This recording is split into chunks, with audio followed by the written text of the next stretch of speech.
ইফতারির জন্য ইউনিক নাস্তার আইটেম খুঁজছেন? তাহলে আজকের নাস্তার রেসিপিটা শুধু আপনার জন্য। একটা প্যানে অল্প একটু তেল দিয়ে দিচ্ছি। এখন কিছুটা পেঁয়াজ কুচি দিয়ে পেঁয়াজটাকে হালকা করে ভেজে নেব। তারপরে অল্প করে দিচ্ছি আদা ও রসুন বাটা। আদা রসুনটাকেও এখন পেঁয়াজের সাথে ভেজে নিতে হবে। এখন দিয়ে দিচ্ছি 1 কাপের মতো ছোট টুকরো করে কাটা মুরগির বুকের মাংস। মাংসটাকেও এখন পেঁয়াজ রসুনের সাথে সুন্দর করে 1-2 মিনিট ভেজে নেব। ঝালের জন্য কিছুটা কাঁচামরিচ কুচি করে দিলাম।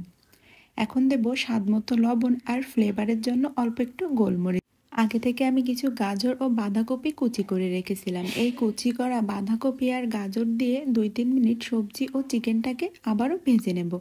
এখন বাইন্ডিংয়ের জন্য 2 টেবিল চামচ ময়দা দিয়ে দিলাম। ময়দার কাঁচা গন্ধটা চলে যাওয়া পর্যন্ত ময়দাটাকে ভেজে নিতে হবে। এখন সব কিছুকে রান্না করার জন্য 1 কাপের মতো দুধ দিয়ে অনবরত নাড়তে থাকবো। এ পর্যায়ে কিন্তু একটু নাড়তে হবে। নাড়তে নাড়তে ঘনত্বটা যখন অনেকটা ক্রিমি ক্রিমি হয়ে আসবে, এখনই এটা নামিয়ে নেব। আমার নাস্তা তৈরির পুর রেডি। এখন নাস্তার জন্য আমি শিটগুলো তৈরি করে নেব। একটা প্যানে 1 কাপের মতো পানি ও স্বাদমতো লবণ দিয়ে পানিটাকে ফুটিয়ে নিয়েছি। তারপরে 1 কাপ আটা নিয়ে অল্প অল্প করে দিয়ে সুন্দর একটা ডো তৈরি করে নেব। আপনারা পারফেক্ট একটি ডো চাইলে 1 কাপ পানির জন্য 1 কাপ আটা দিবেন। ডোটা একদমই পারফেক্ট হবে। এখন তৈরি করা ডো থেকে কিছুটা আটা নিয়ে মোটা করে একটি রুটি তৈরি করে নেব। আমার রুটি তৈরি হয়ে গিয়েছে। এখন একটা গ্লাস দিয়ে এই রুটিটাকে গোল গোল শেপ করে কেটে নেব।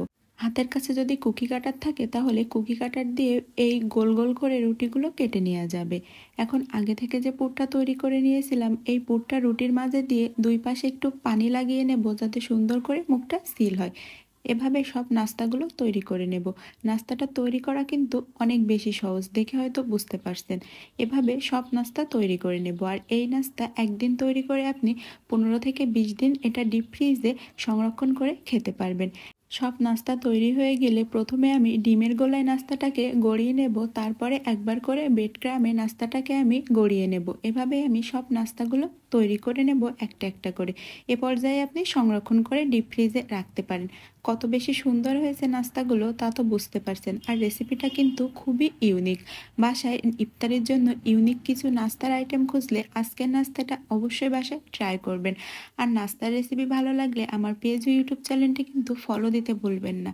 এখন চুলার জাল লো টু মিডিয়াম করে নাস্তাগুলো শুধু লাল লাল করে ক্রিস্পি করে ভেজে নিলে কিন্তু তৈরি। মাশাআল্লাহ, কতটা বেশি সুন্দর হয়েছে নাস্তা তা তো হয়তো দেখেই বুঝতে পারছেন।